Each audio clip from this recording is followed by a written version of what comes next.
कलतरवर्ती भगवान की। ज्ञानियों के ज्ञान में तू, ध्यानियों के ध्यान में तू, संगीतों की तान में तू आन के विराजी है। सौगतों की बुद्धि में तू, शिव जी की रिद्धि में तू, ब्रह्मा जी के ब्रह्म में तू ज्ञान हो विराजी। विष्णु की शान में तू, राम हनुमान में तू, भिन्न भिन्न मत के तू मति में विराजी। वैशेषिक सांख्य चार वाक मत, जैनियों के अमित मति मान बन की। संग वही जनवाणी माता कुंद कुंदाचार्य भगवान की। 20वीं सदी के प्रथमाचार्य चार चक्रवर्ती अचर्षि शांतागर जी महाराज की। तत्तुटी पट्टाधीश आचार्य श्रोमणी गुरुवर्ती धर्म सागर जी महाराज, इनका नौक्रम राज की।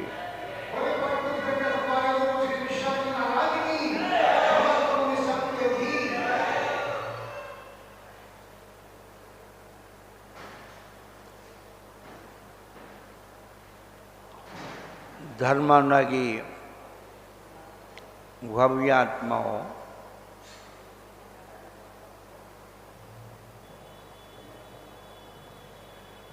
हमारे पास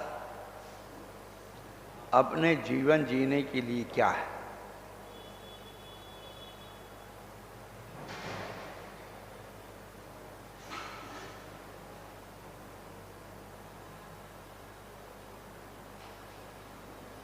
अपने आप से पूछना शुरू कर दो।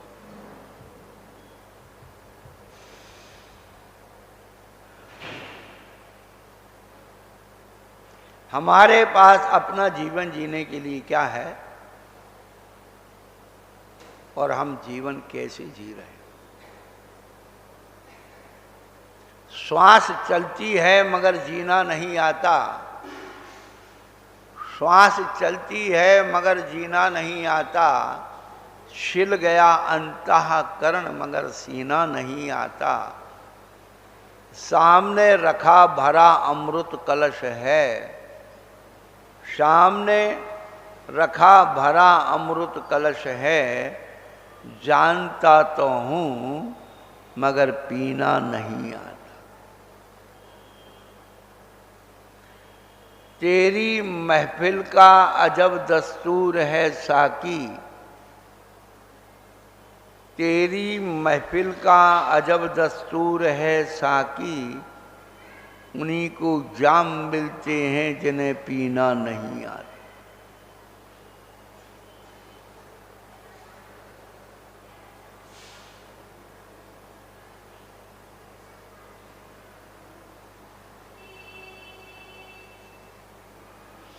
जब तक हम खुद के अंदर खुद को सोचने के लिए मजबूर नहीं करेंगे,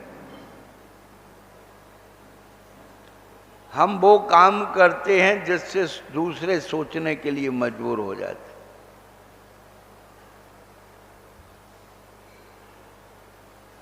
लेकिन खुद को सोचने के लिए जिस दिन हम मजबूर कर देंगे, वहीं से हमारी जीवन यात्रा शुरू हो जाएगी। जीवन का रहस्य समझ में आ जाएगा। प्रावलंबिताएं समाप्त हो जाएंगी। एक बार अपने बारे में सोच लो। मेरे जीने में क्या कमी है? मेरे जीने में क्या कमी है? मेरे सीने में श्वास आती है। मेरे जीने में क्या कमी है? मेरे सीने में श्वास आती है और उसी सीने में दिल धड़कता है, उसकी आवाज आती है।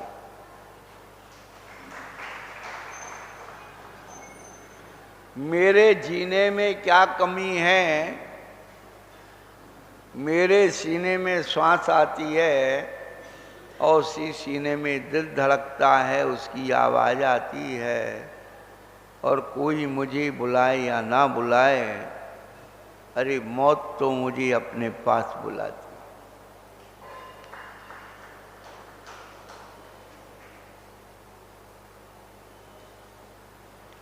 अपने जीवन का रहस्य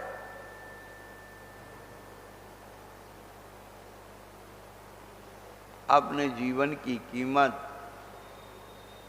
अपने जीवन की उपयोगिता जिस दिन समझ में आ जाए,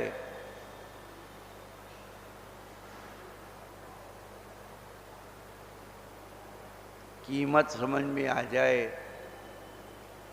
समझ लेना हमारा मोक्ष मार्ग का द्वार खुल गया।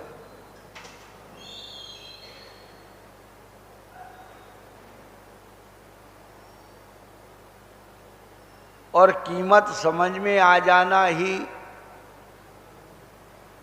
सच्ची श्रद्धा है।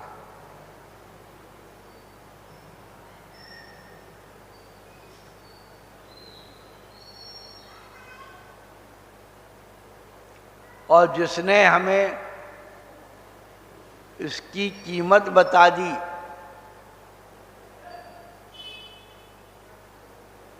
उसके प्रति अनुराग हो जाना ही भक्ति है।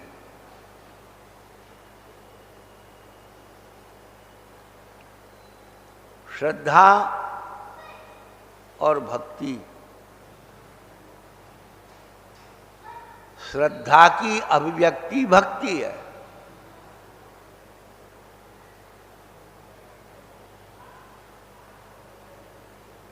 कितनी श्रद्धा आपकी है, उसकी परीक्षा 8 अंगों से होती है।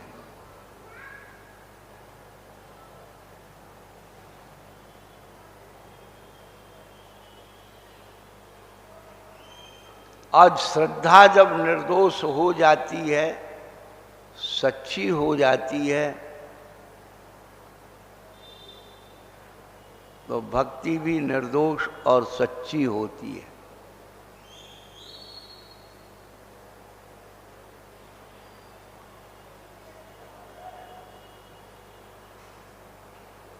श्रद्धा और श्रद्धेय के बीच होने वाला जो आकर्षण है, उसी का नाम भक्ति है।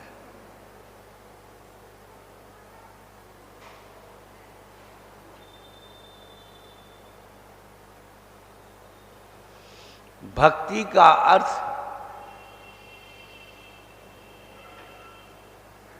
बस समर्पण है।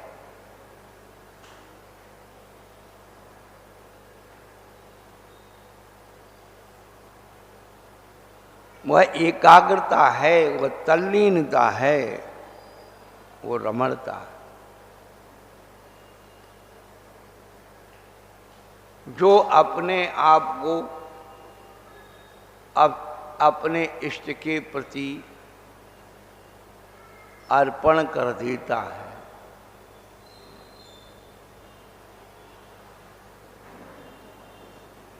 अपने मन वचन के बल को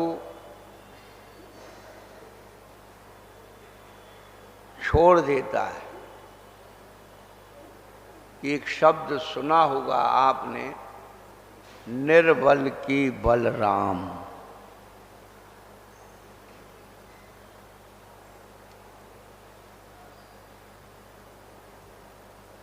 जो अपने आप को निर्बल कर देता है, उसी के बल राम बन जाते हैं। जब तक हम लोग अपने मन वचन काय के झूठे बल को समर्थ के प्रति प्रयोग करते रहेंगे, दुरुपयोग करते रहेंगे, तब तक बल राम नहीं बन सकते।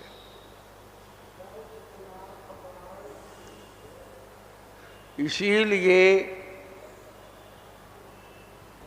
सम्यक दृष्टि 8 मद रहित होता है। उसे मद का बल होता है। किसी को ज्ञान का मद, पूजा का मद, कुल का मद, जाति का मद। वर्धि तप का मद,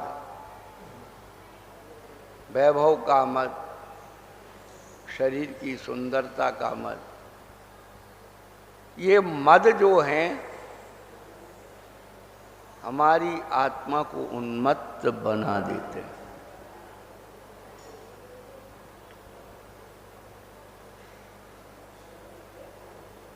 जैसे शराब पीने के बाद व्यक्ति अपनी औकात भूल जाता है,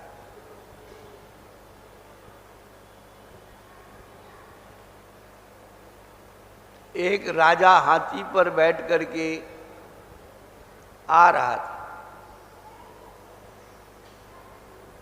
रास्ते में एक शराबी व्यक्ति सामने खड़े होकर के और राजा को बोलता है, "ऐ, हाथी कितने में बेच रहा है?" राजा ने इशारा किया सेवकों को कि भाई बेचेंगे तो, पर अभी नहीं बेचेंगे, सवेरे बेचेंगे, और इसको उठा के कोठरी में डाल दो।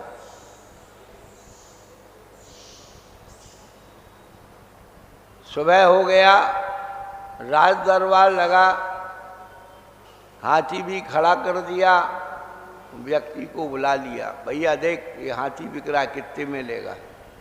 है राजा साहब, अरे कल तो तू खड़ा कह रहा था कितने में बेच रहा है, आज मैं बेच रहा हूं। हुजूर वो खरीदने वाला कोई और था।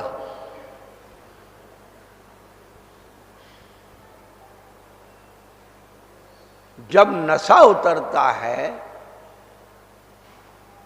तो उसे पता लगती है कि हमने क्या किया अपने प्रति।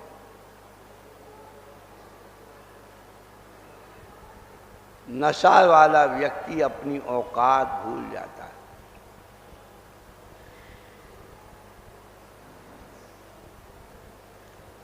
कहने का अभिप्राय यही है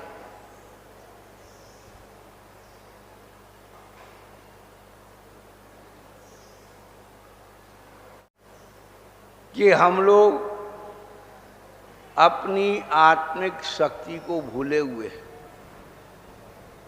आत्मिक बल को भूले हुए हैं। जो परावलंबी शक्ति है उसके अवलंबन पर हम आधारित हैं।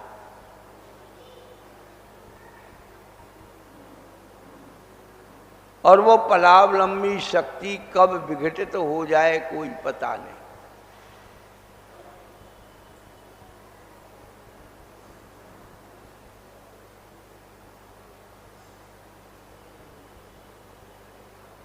वो भक्ति का मार्ग समर्थ के प्रति लेके आता है, जिससे जो असमर्थ अपने आप को समर्थवान सुरक्षित महसूस करता है। कैसा महसूस करता है? जैसे बाहर खड़ा हुआ बालक किसी आकृति से डर जाता है, किसी व्यवहार से डर जाता है और भाग करके दौड़ करके अपनी माँ की गोद में छिप जाता है। फिर क्या विचार करता है? अब संसार की कोई भी शक्ति मुझे मार नहीं सकती। जैसी अनुभूति उस बालक को होती है वैसी ही अनुभूति एक भक्त को होती है कि मैं भगवान की शरण में आ गया, अब कोई दुनिया का दुख मुझे सता नहीं सकता।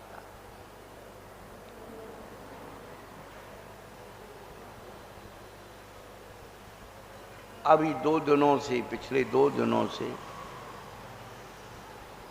2:30 बजे से पूजाओं की पीठिका का अर्थ बताया जा रहा है।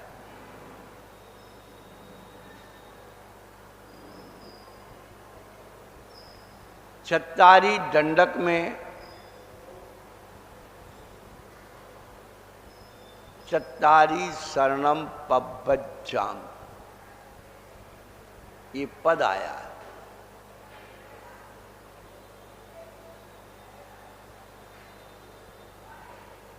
पब्बज्जामी का अर्थ क्या हो?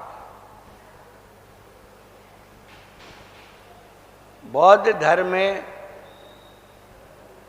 बौद्धम शरणम गच्छामि, संघम शरणम गच्छामि, धम्मम शरणम गच्छामि। उन्होंने गच्छामि पद का प्रयोग किया और महावीर ने पब्बज्जामी पद का प्रयोग किया।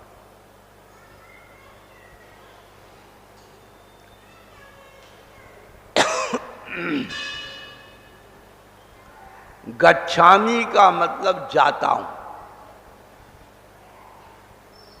और पब्बज्जामी का अर्थ है प्राप्त होता हूं।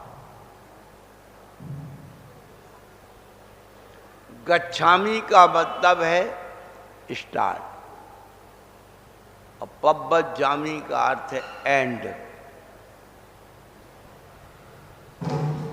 अभी आपको कोई काम हो तो आप क्या कहते हो? अभी जाता हूं। अब आप यहां से गए तो और रास्ते में कोई फोन आ गया, ऐसा परिचित का व्यक्ति मिल गया और आपका मूड बदल गया, आप गए नहीं। तो जो प्रारंभ कर रहा है वो कहीं ना कहीं भटक सकता है, पर जिसका एंड हो गया कहां भटकेगा? मंजिल पर पहुंच। पब्बज्जामी का अर्थ प्राप्त होता हूं, पब्बज्जामी का अर्थ प्रवजित होता हूं, दीक्षित होता हूं, स्वीकार करता हूं।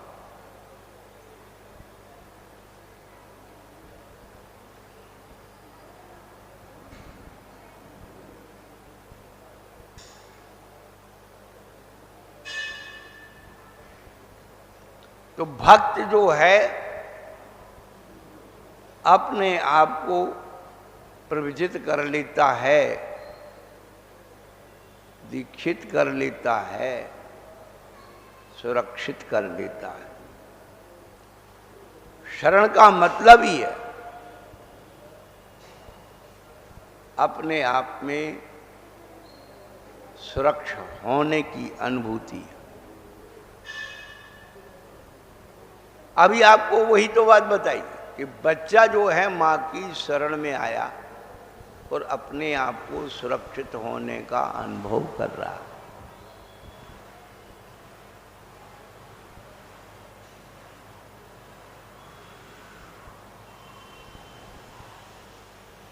ये विषय कसायों के चोर ठग हमारी आत्मा का निरंतर पतन कर रहे हैं।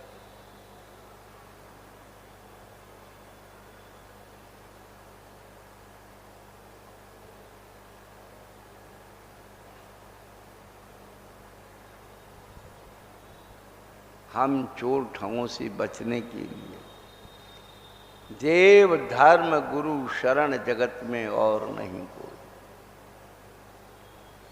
ऐसी शरण को प्राप्त हो जाए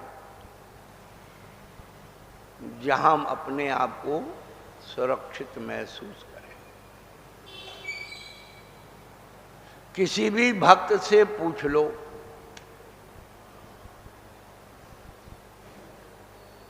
वो कहता है प्रभु की मर्जी है। ये नहीं कहता कि मैं प्रभु की मर्जी जो होगा सो स्वीकार है। तेरे कांटों से भी प्यार, तेरे फूलों से भी प्यार। जो मिल जाता है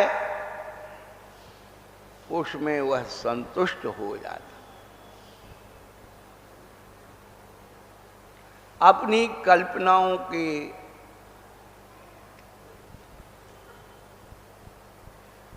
जो विचार हैं उन सबको तिलांजलि दे देते। हम लोग कल्पना शक्ति में अपने दिमाग को इतना दौड़ा रहे, इतना दौड़ा रहे, और गिर गिर करके दिमाग में घायल हो रहे।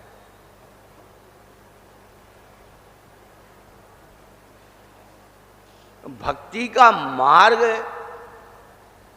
इतना प्रशस्त मार्ग है। आज नहीं तो कल हम सबको इसी बात की जरूरत होगी। इसीलिए रामचरितमानस के रचयिता गोस्वामी तुलसीदास जी ने एक बहुत अच्छी बात कही। तुलसी अपने राम को रीज भजो के खीज, उल्टो सीधो उगे खेत पड़े को भी। खेत में बीज उल्टा भी गिर जाता है तो वह बीज सीधा ही उगता है, उल्टा नहीं कि ऊपर जड़ा जाए और नीचे पेड़ चला जाए। इसी प्रकार से हम अपने प्रभु परमात्मा ईश्वर भगवान को कैसे भी जपें, कैसे भी याद करें, चाहे मंत्र जाप के द्वारा, चाहे पूजन भक्ति के द्वारा,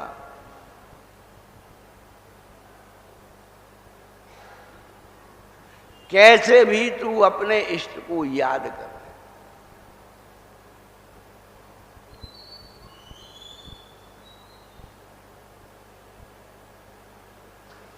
भक्ति का मार्ग हमेशा दुख को दूर करता है। ये कोटेशन जीवन में याद रखें। सिरपति जिनवर करुणायतिनम, दुख हरण तुम्हारा वाना है। मत मेरी वार अवार करो, मुझे विमल कल्याण।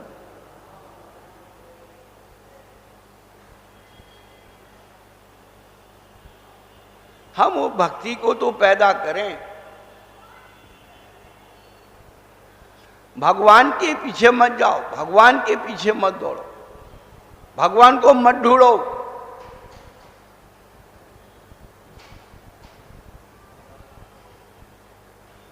भक्ति का मार्ग, भक्ति की रीत यदि सही है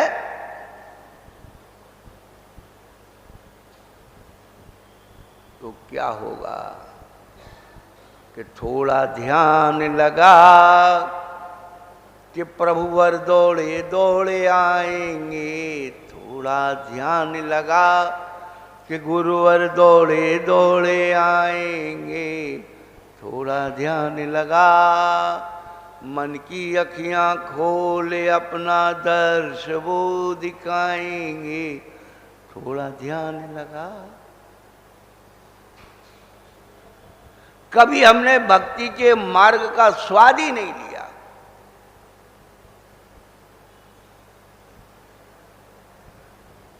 आप ही लोग सुना जाते, एक दिना में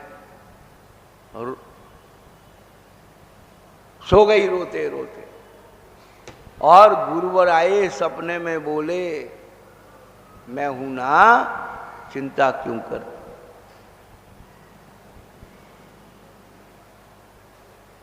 आपने मन से चुना कहां, आस्था से चुना कहां।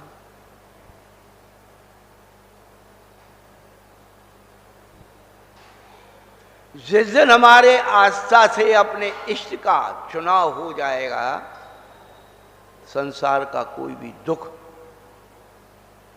दिखेगा तो, पर होगा नहीं।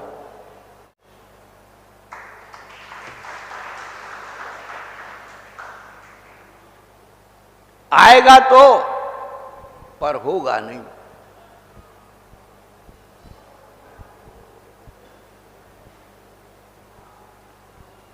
ठंडी आती है, आपको भी आती है, हमें भी आती है, अलग अलग तो होती नहीं, परंतु हमारी आस्था में इष्ट विद्यमान है वो ठंडी। ठीक है, लोग व्यवहार के लिए हम लोग थोड़ा सा व्यवहारिक, परंतु जितनी गहराई से हम लोग उसका अनुभवन करते हैं, सहन करने की क्षमता है। भक्ति का मार्ग दुख को सहन करने की क्षमता पैदा कर देता। अरे क्यों घबरा रहा है? ये तो आए जाए। यही बात हम लोग अपने जीवन में सबसे पहले हम भक्ति के मार्ग को अवलंबन करें, तत्व ज्ञान बाद में। हम बार बार एक कोटेशन बोलते हैं, भक्ति का मार्ग दुख को कम करता है और आगम सिद्धांत का मार्ग सुख को सुरक्षित करता है। जब आपके पास सुख है नहीं तो सुरक्षा किसकी कर रहे हैं, ये बता दो। एक खाली तिजोरी खरीद के रख लो तो भर जाएगी क्या? अरे धन होगा तो तिजोरी खरीदने का भाव बनेगा। पूरा ये ज्ञान, किताबों का ज्ञान इकट्ठा कर लिया, खाली तिजोरी रख करके दुनिया को दिखा दी कि हम बहुत बड़े आदमी हैं, कुछ नहीं होगा। एक गाथा ग्रंथ नहीं, थोड़ा आचार्य भगवंतों से पूछ लो। अदुखतम भावतम ज्ञानम क्षीयते दुख सन्निधौ तस्मात् यथा वलय दुःखैरात्मानं भावयेन् मुनि। आचार्य भगवान, गुणभद्र आचार्य भगवान बोल रहे हैं, सुखिया जीवन में किया गया तत्व का अभ्यास दुख आने पर पलायमान हो जाता है। तू कहाँ मूर्ख है? एसी में बैठ गया, हा आत्मा हो गई, थोड़ी लाइट चली जाए मजा लगी कि कहाँ गई वो आत्मा? आत्मा को तो हमें बचपन में पढ़ाया है, शुद्धात्म है मेरा नाम, मात जानना मेरा काम, सर्दी और जुकाम नहीं है,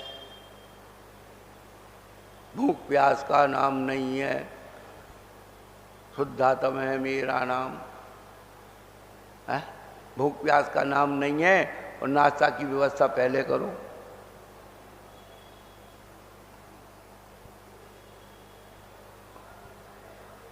कहाँ है हमारा? ये सब अपनी आत्मा के साथ छल करने का प्रयत्न, अपनी आत्मा को दगा देना, अपनी आत्मा को धोखा देना, अपनी आत्मा को छल।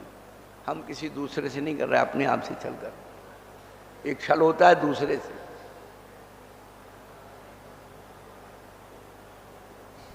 और एक अपनी आत्मा से छल कर।